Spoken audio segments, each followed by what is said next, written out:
Magandang araw mga kapamilya. Ngayon naman ipapakita ko sa inyo yung nangyari sa aking halamanan dahil nadaanan ng bagyong si Aghon.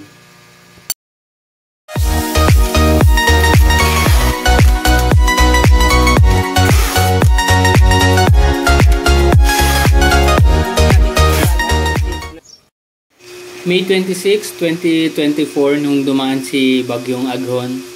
Nagulat na lang kami nung isang umaga nung linggo kasi sobrang lakas nga ng bagyo. Hindi namin alam na ganun kalakas kasi parang hindi rin kami na-inform. Basta ang alam lang namin ay ordinaryong bagyo. So hindi talaga kami nakapag-prepare. Wala man lang kami nagawa para doon sa aming halaman at doon sa greenhouse namin para sa lettuce. Nakapwesto lang kami sa kusina sa mga oras na to kasi nga ito yung kalakasan ng bagyo. Mga alas 7 ng umaga siguro to hanggang alas 8. Yan yung greenhouse namin na para sa aming mga lettuce. Nadaganan din yan yung mga hardin namin, mga halaman. Hindi ko na nakita kung anong oras yan gumuho pero palagay ko mga alas 3 ng madaling araw o alas 4. Kasi yun yung napakalakas na bugso ng bagyo.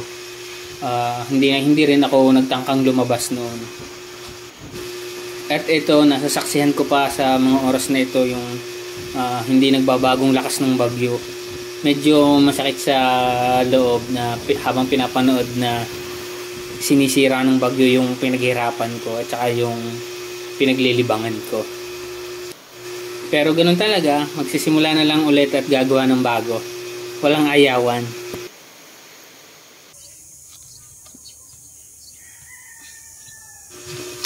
Eto na, tapos na ang bagyo. Wala na ring ulan, hindi na rin naulan dito sa labas kaya mag-aayos na tayo ng mga halaman. Susubukan nating i-save yung mga natitirang halaman.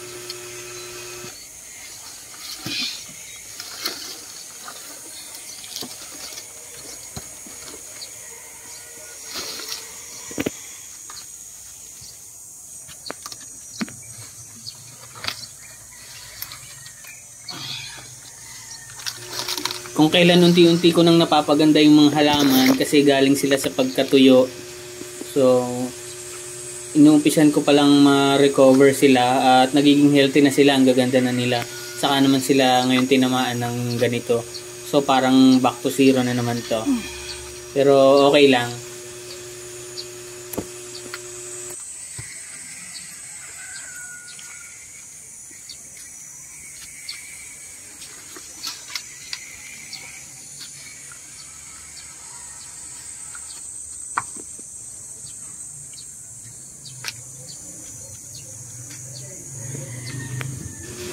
Sayang ito, kapopropagate ko lang nito, dragon tail. Ilan to? 5 to na bago ko pa lang, kalilipat ko pa lang sa bagong pot. Hindi rin talaga sila nakaligtas.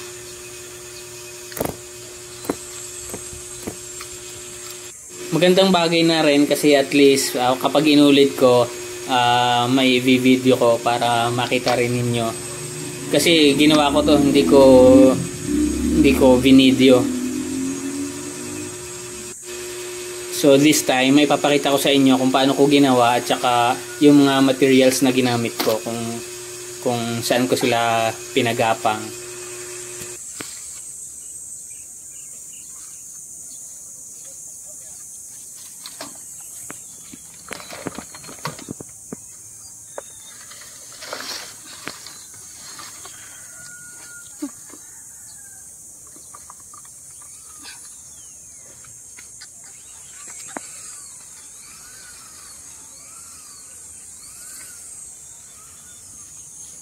Yung malaking yan.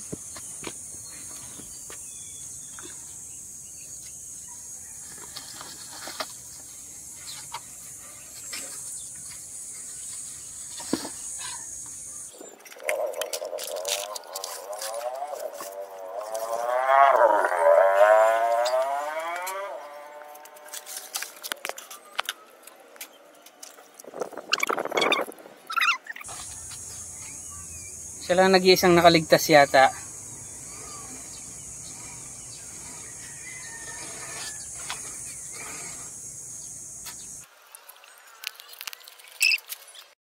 Ito naman yung likod na bahagi ng aming halamanan. Ito yung sa may kusina namin.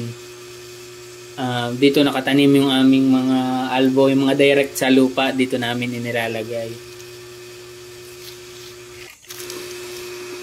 Kasama rin gumuho yung pakabaga namin ng ubas. Hindi rin talaga siya nakaligtas sa bagyo.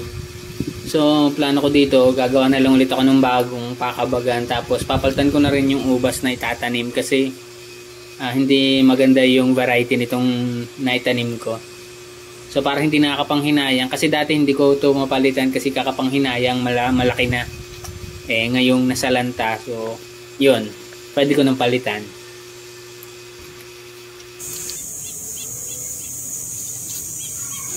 Sayang itong bougainvillea ko na bunot mula sa ugat. Yung pagkakatumba niya talagang masyadong na-damage yung ugat niya. Naputol yung katawan pero subukan nating itayo ulit. Baka mabubuhay pa.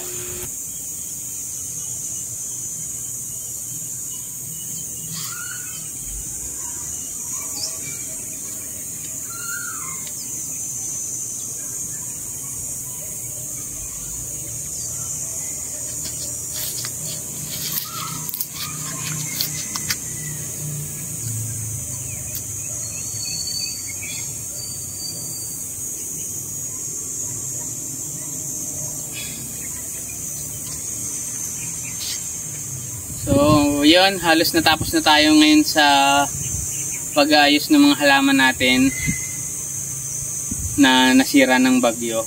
Gagawa na lang ulit tayo ng shade net, ikakabit na lang ulit natin. At i-update ko kayo kapag gumawa na ulit ako ng bago.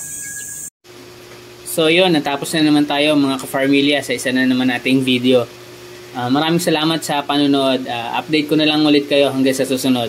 Salamat. God bless us.